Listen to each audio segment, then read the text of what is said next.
সেই চেনা গাছপালা, সেই চেনা বাড়ি আর সেই চেনা রাস্তাঘাট।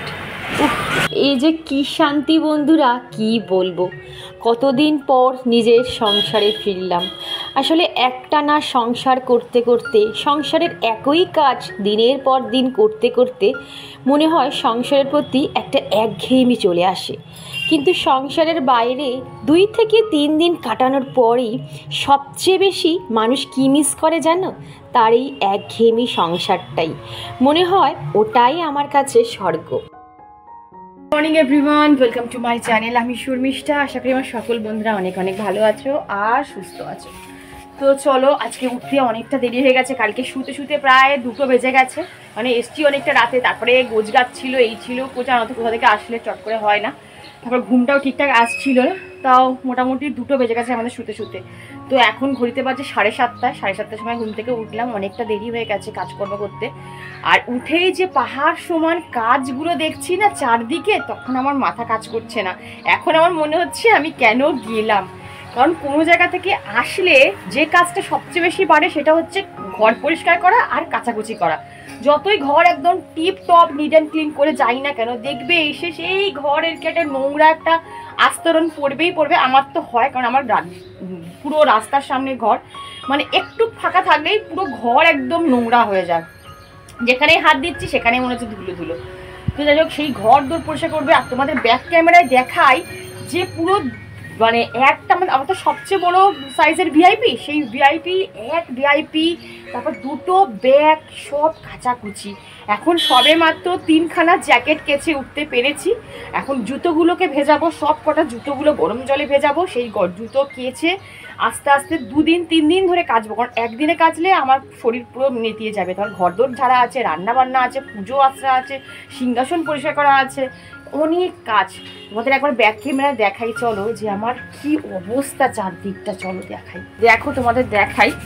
এই দেখো, এখানে কিছু রয়েছে, এখানে আর এখানে তো পুরো একটা বড় ভিআইপি রয়েছে। এইখানে জামা কাপড় ঝুলছে, এখানে হাজবেন্ডের জিন্স ফিন্স সব ঝুলছে। আর এখানে সবে আমি 3খানা জ্যাকেট কেচে উঠতে পেরেছি। ওখানে আবার জল রেডি করছি, আদার্স জামা কাপড়গুলো ভেজাবো। ওয়াশরুমে 1 বালতি ভেজানো আছে। মানে ভাবো শুধু এই এতগুলো জুতোগুলো, এই যে জুতো সব বার করা, এইখানে জামা কাপড় সব দেখাচ্ছে। শুধু দেখো অবস্থাটা, কি অবস্থা দেখো।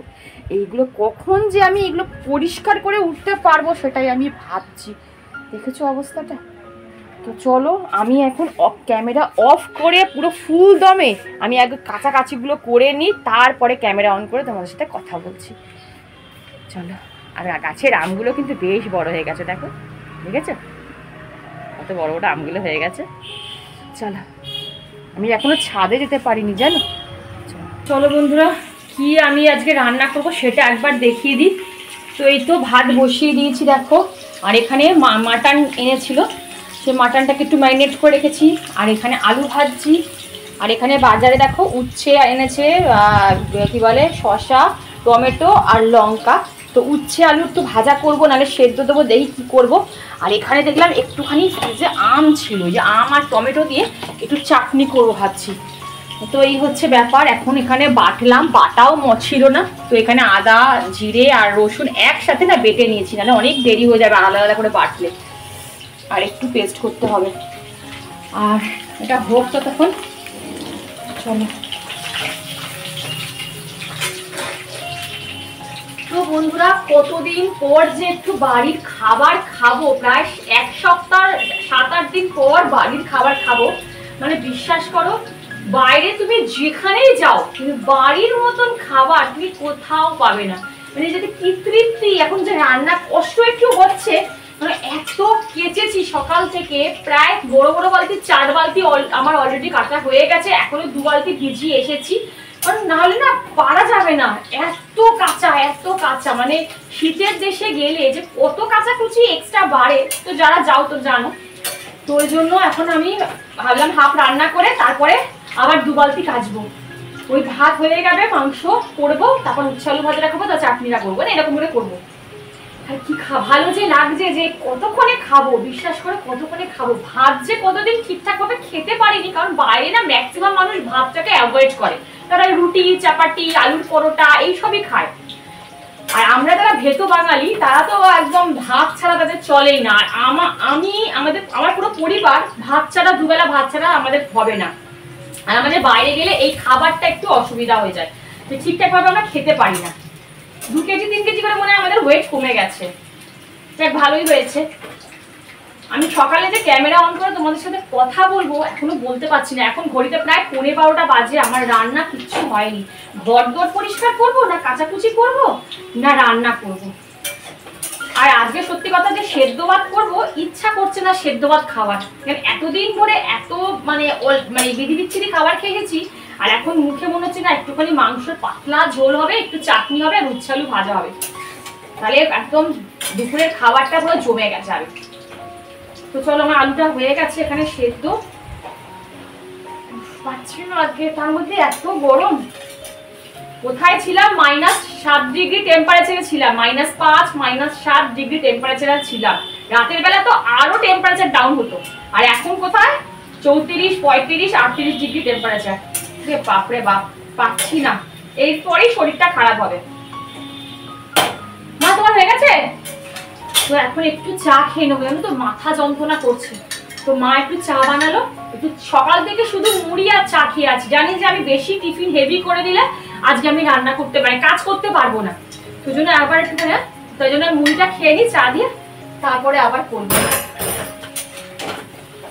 বন্ধুরা, তোমাদের সাথে তো আর একটা কথা শেয়ার করতেই ভুলে গেছি, সেটা হচ্ছে আমরা যখন কালকে কলকাতায় নেমেছি, ঠিক যখন আমাদের ফ্লাইট ল্যান্ড করার কথা ছিল, ঠিক সেই সময় তানভীর ভাই আমাদের ফোন করেছে।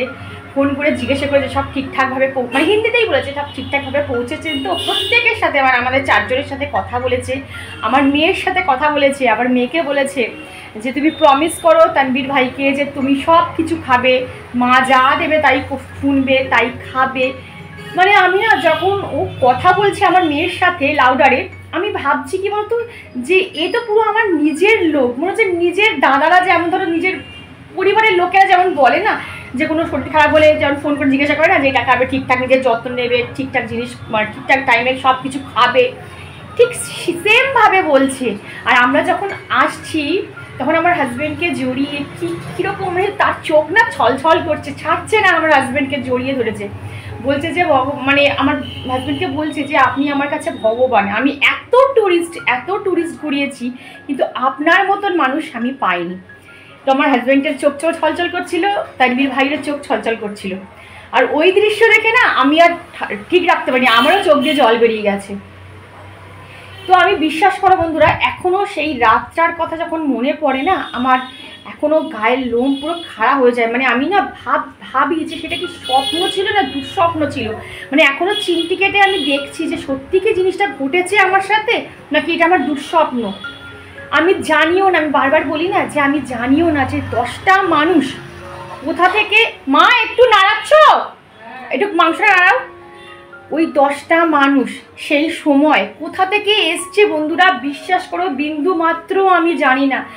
আমরা জানি না কোথায় কি হয় না হয়, তারাই সব কিছু করে আমার হাতে দিয়ে দিয়েছে যে এই নিন আপনার মেয়ের রিপোর্ট, এইখানে এইটা চলুন, ওখানে চলুন। আমি এখনও বিশ্বাস করো সেই ট্রমার মধ্যে রয়েছি যে এটা কি করে ঘটলো। মানে আমার হাজব্যান্ড একটা কথা সবসময় বলে যে অর্থ, তোমার টাকা পয়সা তোমাকে সোসাইটিতে বড় করবে, কিন্তু তোমার কর্ম, তোমার ভালো ব্যবহার সারা জীবন তোমার মানুষের মনের মধ্যে তোমাকে রেখে দেবে। একটা ছোট্ট এক্সাম্পল দিই তোমাদের বন্ধুরা, তোমরা হয়তো ভাববে, আমি এক্সাম্পল দিয়ে বোঝাচ্ছি। আমরা যখন হরিদ্বারে ঘুরতে গেছিলাম, আমার মেয়ে তখন খুব ছোট, মানে কত হবে এই 6-7 বছর, 5-6 বছর বয়স হবে আমার মেয়ের। তো আমি যখন জিজ্ঞেস করছিলাম কালকে গাড়িতে আস্তে আস্তে, মাম্পা তোর হরিদ্বারের কথা মনে আছে, হরিদ্বার, দেরাদুন, মসুরিতে গেছিলিস? তখন আমাকে একটা কথা বললো যে না মা, আমার না হরিদ্বারের কথা ওইসব কিছু মনে নেই, তবে 2টো দাদুর কথা আমার মনে আছে। সেই 2টো দাদু, মানে 2টো দাদু মিনস আমি তোমাকে বলছি, আমাদের সাথে না ওখানে হরিদ্বারে 2টো জেঠুর সাথে দেখা হয়েছিল, ওনারাও বাঙালি। ওই জেঠু 2টো না আমাদের পুরো হরিদ্বারটাকে গাইড করেছিল, মানে কোথায় গেলে ভালো হবে, কোন হোটেলে উঠলে ভালো হবে। তারা অনেকবার হরিদ্বার গেছেন, তো আমরা প্রথমবার গেছি, আমাদের তত এটা এক্সপিরিয়েন্স ছিল না। তো ওই জেঠু 2টো আমাদের পুরো গাইড করেছে যে এখানে যাও সেখানে যাও, ওখানে গেলে ভালো পাবে, ওখানে ভালো খাবার দাবার পাবে, সব কিছু বলে দিয়েছিল। তো আর মাম্পাকে খুব ভালোবাসতো, মানে আমার মেয়েটা ছোটো ছিল তো খুব ভালোবাসতো। তো আমার মেয়ে ওনাদের দাদু দাদু করে ডাকতো। সেই বলছে মা আমার না দাদু দুটোর কথা খুব মনে আছে। তাহলে ভাবো, ওর কিন্তু হরিদ্বারের কোনো প্রাকৃতিক সৌন্দর্য বলো, কোনো অন্য কোনো স্মৃতি কিন্তু কিছু মনে নেই, বাট ওনার ওই দুটো আমার মেয়ের ওই দুটো মানুষের কথা কিন্তু মনে আছে। ঠিক তেমনি হয়তো আমরা হয়তো আরও কয়েক বছর পর, 10-15 বছর পর হয়তো আমরা এই কাশ্মীর ডায়েরিটা পুরো ভুলে যাব, হয়তো আমার মনে থাকবে না, বা আমার মেয়েরা হয়তো আচ্ছা মনে থাকবে, কিন্তু ওই যে মানুষগুলো, ওদের কথা বোধহয় আমরা আমৃত্যু ভুলতে পারবো না, সারা জীবন বোধহয় আমাদের মনে থেকে যাবে। আর কাশ্মীর ঘোরাটা ওনাদের জন্য আমাদের কাছে আরও স্পেশালভাবে মনে থাকবে, যে এই কয়েকটা ভগবানের সাথে আমাদের দেখা হয়েছিল, জলজ্যান্ত ভগবানের সাথে। মানুষের মধ্যেই তো ভগবান থাকে, ভগবান তো এসে তোমাকে নিজের থেকে এসে উদ্ধার করবে না, সে কোনো না কোনো মানুষের মাধ্যমে তোমাকে উদ্ধার করবে। তো সেই মানুষগুলো ছিল আমার কাছে ভগবান, দেবতুল্য। আর কিছু বলার নেই, হট করে মনে পড়লো আমি তোমাদের বললাম। আর এইগুলো আমি আমার ব্লগে রেখে দিচ্ছি, কারণ জানো আমি জীবনে কোনোদিনও ভুলতে চাই না, যেন আমি যখনই এইগুলো খুলবো ভিডিওগুলো, আমার সব সময় যেন তাদের কথা মনে থাকে। কারণ বেইমানি কখনো মানুষের সাথে করা যায় না। কেউ যদি তোমার সাথে এতটুকু করে না, তো চেষ্টা করবে অন্তত তার জন্য এতটুকু করার, মানে এটা আমার মনে হয়। আর বললাম যে ভালো কর্মের অবশ্যই দাম আছে বন্ধুরা। তোমার যদি কর্ম ঠিক থাকে, তোমার কোনো ভয়ের দরকারই নেই। যেখানে যাও, যেমন পরিস্থিতি থাকুক, বিপদে পড়লে ঈশ্বর ঠিক কাউকে না কাউকে তোমার সামনে দেখবে দাঁড় করে রেখেছে। তো চলো, আমার মাংসটা হয়ে গেছে, অনেক কথা বললাম জানো। ইভেন তোমরা হয়তো বিশ্বাসও করবে না, আমার মেয়ের ট্রিটমেন্ট পারপাসে আমার একটা টাকাও খরচা হয়নি। সেই টাকাগুলো তানবীর ভাই আর ওই কয়েকজন যে মানুষ তারা পে করে দিয়েছে। ভাবতে পারছো, মানে আমার হাজবেন্ড শুনবে না, আর তারাও শুনবে না, বলছে না আপনাদের কাছে টাকা নেবো না। সব কিছু মানে টেস্ট থেকে শুরু করে ইভেন মেডিসিন পর্যন্ত আমাদের কিনে আমাদের হাতে দিয়ে দিয়েছে। প্রেসক্রিপশান পর্যন্ত আমাদের দেয়নি, যতক্ষণ না মেডিসিন কেনেননি ততক্ষণ প্রেসক্রিপশান আমাদের হাতে দেয়নি। মেডিসিন কিনে তারপর প্রেসক্রিপশান সমেত আমাদের হাতে দিয়েছে, জানো।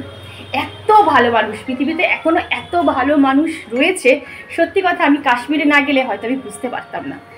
এই হচ্ছে ব্যাপার। আর আমার পুরো ট্যুরটা কিন্তু সার্থক হয়েছে, যেখানে যেখানে যাওয়ার কথা ছিল আমি প্রত্যেকটা জায়গায় গেছি, ফুল দমে আমি এনজয় করেছি, ব্যাস। আর আমার কিচ্ছু চাই না, ভূস্বর্গ দেখে এসেছি, দেবতুল্য মানুষদের নিজের চোখে দেখে এসেছি, আর কিচ্ছু লাগবে না। তো চলো, আমার মাংসটা হয়ে গেছে, রান্নাটা সেরে তোমাদের সাথে কথা বলবো। আর এই যে বন্ধুরা, এই সব জিন্সগুলো এখানে আর জুতোগুলো এখানে, সব জুতো একদম পরিষ্কার, একদম গরম জলে সার্ফ এক্সেলে ডুবিয়ে একদম পুরো সাদা ধবধবে করে ফেলেছি। তো চলো এইগুলো, বাবারে বাবা, খুব ওইটার পুরো ভর্তি হয়ে গেছে। চলো, পুরো এখন ঘড়িতে বাজে দুটো এখনো বাজেনি। আর আমার এখানে যে ভাত হয়ে গেছে, আর এখানেও মাংস রেখেছি আলাদা করে বেড়ে, দুবেলা আলাদা করে করে রেখে দিয়েছি মাংস, একদম হালকা পাতলা করে করেছি মাংসটা। এখানে হয়েছে এই যে উচ্ছে আলু ভাজা, চাটনি, আর মানে শাশুড়ি মা দিয়েছিল একটু বোধহয় ওল না কি বাটা বোধহয়, সেটা। তো এই হচ্ছে আমাদের লাঞ্চ মেনু। তো চলো, এখন আমি স্নান করব, পুজো করব, তারপর আমার কাজ সম্পূর্ণ হবে। বক করছি। তো বন্ধুরা দেখো, আমার এখানে স্নান করে পুজো দেওয়া কমপ্লিট হয়ে গেছে। এটা যে ব্লগটা তোমরা দেখলে, এটা ছোট্ট ব্লগ তোমাদের সাথে শেয়ার করলাম। এটা হচ্ছে যেদিন আমি কাশ্মীর থেকে কলকাতা এসেছিলাম ঠিক তার পরের দিনের ব্লগ। আসলে না আমি একটু হ্যাপাজাট আছি, জানো তো, মানে ঘেটে আছি, এত কাজ জমে আছে, বুঝতেই তো পারছো। কোনো জায়গা থেকে এসে যখন তোমার সংসারে এসে পড়ি, প্রচুর কাজ থাকে, ওই জন্য আমি ডে বাই ডে আমি ব্লগ আপলোড করতে পারছি না, ঠিকঠাক টাইমে পোস্ট করতে পারছি না, এডিট করতে পারছি না। যেটুকু পারছি সেইটুকু আমি তোমাদের সাথে শেয়ার করছি। কলকাতাতে এসে আমি বসে কিন্তু কাশ্মীরের ব্লগ এডিট করে তোমাদের কাছে পৌঁছে দিয়েছি বন্ধুরা। আমি হাত জোর করে আমার সকল বন্ধুকে বলছি, প্লিজ কটা দিন আমায় সময় দাও। তো বন্ধুরা, আজকে এইটুকু।